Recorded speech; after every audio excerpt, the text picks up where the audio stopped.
ভোটের দিন ঘনিয়ে আসার সাথে সাথে সারা দেশে বাড়ছে মাঠের উত্তাপ।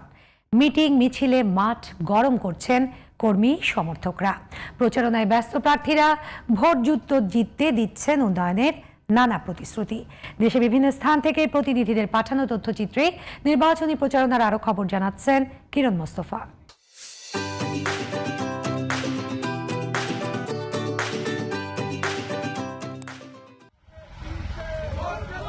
রূপসা ও তেরখাদা উপজেলার বিভিন্ন এলাকায় গণসংযোগ করেছেন খুলনা ৪ আসনের ধানের শীষের প্রার্থী বিএনপির কেন্দ্রীয় প্রকাশনা সম্পাদক আজিজুল বারী হেলাল।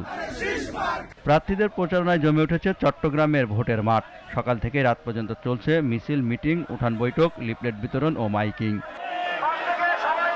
বানারীপাড়ার সৈয়দকাটি ইউনিয়নের বিভিন্ন ওয়ার্ডে নির্বাচনী প্রচারণা চালিয়েছেন বরিশাল ২ আসনের বিএনপির মনোনীত প্রার্থী ও কেন্দ্রীয় নেতা এস.এম. শরফুদ্দিন আহমেদ ঝন্টু।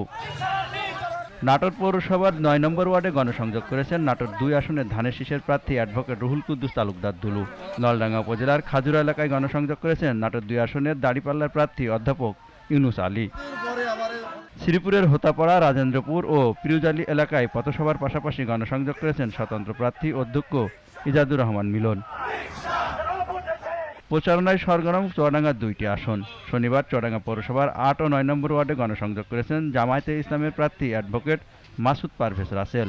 এছাড়াও ইটভাটা শ্রমিকদের সাথে গণসংযোগ করেছেন চুয়াডাঙ্গা ২ আসনের দাড়িপাল্লার প্রার্থী রুহুল আমিন। রাজধানীর ডেমরায় প্রচারণা চালিয়েছেন ঢাকা ৫ আসনের বাংলাদেশ ইসলামী আন্দোলনের প্রার্থী মোহাম্মদ ইব্রাহিম। শুক্রবার সন্ধ্যায় ৬৩ নম্বর ওয়ার্ডে ধানের শীষের প্রার্থী নবী উল্লাহর পক্ষে উঠান বৈঠক করে বিএনপি ও অঙ্গ সংগঠন। শহরের দয়ালমোড় সহ বিভিন্ন জায়গায় পথসভার পাশাপাশি প্রচারণা চালিয়েছেন নওগাঁ ৫ আসনের জামায়াতের প্রার্থী আসম সায়েম। খেতলাল পাইলট উচ্চ বিদ্যালয় মাঠে ১১ দলীয় জোটের সমাবেশে যোগ্য প্রার্থীকে নির্বাচিত করতে ভোটারদের প্রতি আহ্বান জানিয়েছেন জয়পুরহাট ২ আসনের দাড়িপাল্লার প্রার্থী রাশেদুল ইসলাম সবুজ। নির্বাচনে প্রতিদ্বন্দ্বিতা করা প্রার্থীদের নিয়ে রাঙামাটিতে জনগণের মুখোমুখি অনুষ্ঠানে অংশ নেন বিএনপি, জাতীয় পার্টি, বিপ্লবী ওয়ার্কার্স পার্টি ও গণ অধিকারের মনোনীত প্রার্থীরা।